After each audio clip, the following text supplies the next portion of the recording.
नमस्कार बच्चों, एक बार फिर मैं हाजिर हूँ एक नई वर्कशीट के साथ। वर्कशीट नंबर 13 ये है आज की यानी 4 अगस्त की 10th क्लास की वर्कशीट है बेटा, ये मैथमेटिक्स की, और इसका टॉपिक है decimal representation of rational number. आपको याद दिला दूँ, प्रीवियस वर्कशीट में हमने रैशनल नंबर दो तरह के थे। रैशनल नंबर क्या होते हैं? जो which can be express in the form of P by Q, ये आपने पहले पढ़ रखा है। फॉर एग्जाम्पल 1/7, 3/5, 2/5, 4/9, वट एवर, जो भी पी बाई क्यू में और Q not equal to 0, that is called rational number. और रैशनल नंबर जो होते हैं बेटा, वो क्या होते हैं? एक टर्मिनेटिंग डेसिमल रिप्रेजेंटेशन होता है, एक नॉन टर्मिनेटिंग होता है। अब क्वेश्चन ये है कि कौन से होते हैं जो टर्मिनेट होते हैं, जिनको डेसिमल एक्सपेंशन में क्या किया जाता है? टर्मिनेट हो जाते हैं, मतलब डिवाइड करते करते वो लास्ट में ख़त्म हो जाता है। फॉर एग्जांपल 2/5 रैशनल नंबर है, डिवाइड करोगे तो क्या आएगा? 0.4, ये टर्मिनेट हो गया, इससे आगे कुछ नहीं आ रहा। नॉन टर्मिनेटिंग एक्सपेंशन कैसे? 1/3 ऐसे, 0.3333 ऐसे बेटा ये चलता ही जाता है, ये कहलाता है non terminating decimal expansion. Got it? तो टर्मिनेटिंग कब होता है, कैसे पता चलेगा कि कौन सा डेसिमल रिप्रेजेंटेशन टर्मिनेटिंग होता है? जिसके भी क्यू के पी बाई क्यू की फॉर्म में रैशनल एक्सप्रेशन होता है और क्यू के जो प्राइम फैक्टर हैं 2 and 5 हो बस, मतलब there must be a prime factor 2 and other is 5। Power जो मर्जी हो, इन दो के सिवाय कोई भी प्राइम फैक्टर नहीं होना चाहिए क्यू का। अगर 7 प्राइम फैक्टर है, 3 प्राइम फैक्टर है, 11 प्राइम फैक्टर है बेटा, तो उसके टर्मिनेट होंगे ही नहीं। उसके कौन से डेसिमल होंगे? Non terminating. या जैसे मैंने बताया, जिस क्यू में डिनोमिनेटर के डेसिमल एक्सपेंशन टर्मिनेट होंगे, उसमें उसके फैक्टर 5 और 2 ही होंगे बस, और कोई और आता है तो इसका मतलब नॉन टर्मिनेटिंग है। अब क्वेश्चन, आप उसको ये भी बोल सकते हैं 2 to the power m और 5 to the power n, मतलब सिर्फ दीज टू फैक्टर m और n क्या हैं? जहाँ पर कोई भी इंटीजर हो सकते हैं बेटा, non negative integer. Got it? जिसमें 5 और 2 हो, जिसका q 5 और 2 के फैक्टर में, प्राइम फैक्टर में एक्सप्रेस किया जा सकता हो, टर्मिनेट करेगा, अदरवाइज नहीं। चलिए, अब जैसे इसने एक एग्जांपल दे रखा है, कैसे सॉल्व करना है इसको, टर्मिनेशन करना कैसे है भाई? 2/5 है, 2/5। अब देखो बेटा, अगर आपको 5 की पावर 1 है तो 2 की पावर भी 1 से ही मल्टीप्लाई करना है। जितनी भी डिनोमिनेटर में जो पावर 5 की, बड़े वाले की जो पावर होगी, 2 और 5 में से जो ज़्यादा पावर होगी उतनी ही पावर सेकेंड वाले की भी बनानी है। तो 2 to the power 1, तो ये क्या बन गया? 4/10। ऐसे ईजी होता है, 10 आ जाएगा नीचे, तो कितना डेसिमल हुआ? आफ्टर 0.4, ये आपका डेसिमल रिप्रेजेंटेशन हुआ। तो मैं क्या कहना चाह रहा हूँ, आई वॉन्ट टू से कि जब भी डेसिमल वो करोगे, पहले क्यू के फैक्टर देख लेंगे, और उसमें 5 की पावर 5 और 2 होगा तो उनकी पावर्स देख लेंगे। जिसकी बड़ी पावर होगी, लार्जर पावर होगी, दूसरे वाले की उतनी ही पावर करनी है, ताकि 5 2 10 हो जाएगा और इजी वो डिवीजन हो जाएगा।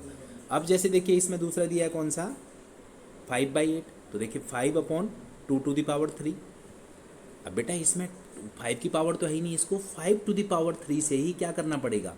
मल्टीप्लाई करना पड़ेगा, तभी ये टर्मिनेट हो सकता है।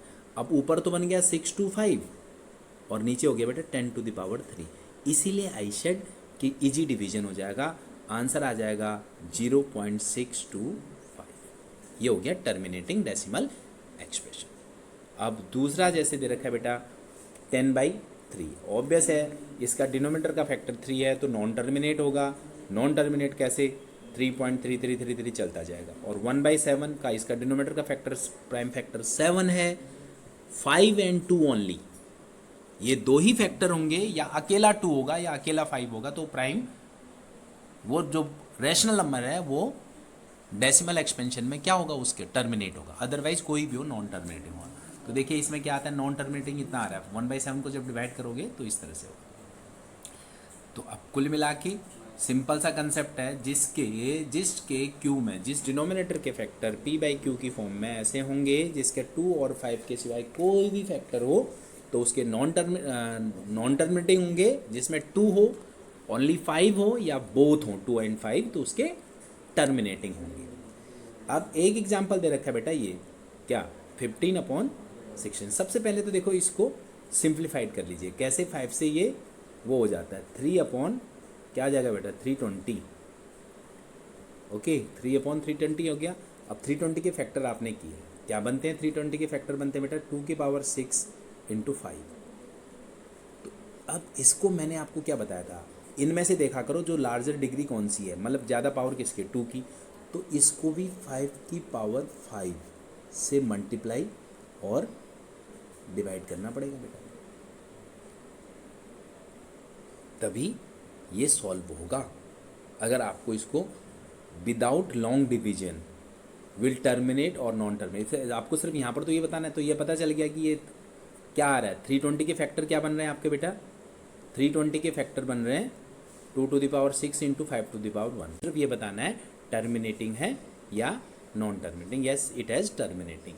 अब आपको कुछ दे रखे हैं ट्राई योर सेल्फ के लिए question, without long division will have terminating और नॉन। तो ये सिंपल सा ये बताना है बेटा, तो ये हम सिंपल से वैसे ही बता देते हैं कि टर्मिनेट होंगे। तो हमने 10,500 के क्या किए, फैक्टर्स कर लिए। कैसे आपको पता ही है, कैसे करेंगे इसके फैक्टर्स, 10,500 के फैक्टर्स कैसे करेंगे देखिए।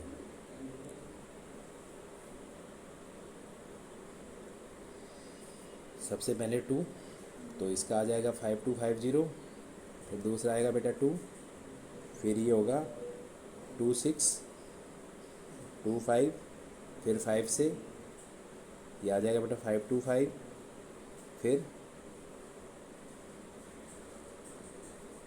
इसके बाद फिर 5 से 105, फिर उसके बाद आप देख रहे हैं 3 से 35, और फिर 5 से, और फिर ये आ रहा है 7। तो आप देख लीजिए इसमें क्या देख रहे हैं आप, 3 और 7 भी एक फैक्टर है। अगर आप इसको देखें किसका 10,500 के अगर करें बेटा, तो ये आता है 2 to the power 2, 3 to the power into 5 to the power 3 into 7। तो इसका प्राइम फैक्टर 3 और 7 भी हैं, तो it will not have terminating decimal representation, यानी इसका क्या होगा, नॉन टर्मिनेटिंग डेसिमल रिप्रेजेंटेशन होंगे। अच्छा अब इसके बाद देखिए अगला जो है, after how many places of decimal this, इसको बताना है कितने होंगे। आप देखेंगे जो अगर ये this is the second question बेटा 153/450, इसमें क्या बन रहा है देखिए, आपने इसको पहले 3 से कट दिया 51/150, फिर 3 से अगर आप दोबारा एक बार करते हो तो बेटा ये क्या बनेगा 17/50। 50 के फैक्टर करेंगे आप तो आएगा what 17/2 into 5 to the power 2। मैंने आपको कहा था जो बड़ी पावर होगी 2, तो कितने के बाद डेसिमल के बाद टर्मिनेट होंगे, 5 to the power 2 है ना, after 2 decimal places. How many places मतलब 2 डेसिमल प्लेसेस, ओके के बाद ये ख़त्म होगा, क्योंकि 5 की पावर क्या है 2 है। ओके अब उसके बाद थर्ड क्वेश्चन में क्या बोला देखिए, थर्ड क्वेश्चन में बोला है आपको कि दिस विल टर्मिनेट। देखिए बेटा 2 की power 327 upon 2 to the power 5 and 5 to the power 2। तो बड़ी पावर कौन सी है 5 है, तो ऑब्वियस है 100%, क्योंकि हमें 5 की पावर भी 5 करनी पड़ेगी तभी ये टर्मिनेट होगा, तब सॉल्व करेंगे विदाउट डिवीजन से। तो 5 डेसिमल के बाद ये क्या होगा टर्मिनेट होगा। ठीक है, मैं समझता हूँ ये आपको समझ में आया होगा। आज के लिए इतना ही है और बाकी करेंगे अगली वीडियो में, अगली वर्कशीट के साथ मिलते हैं। तब तक के लिए नमस्कार।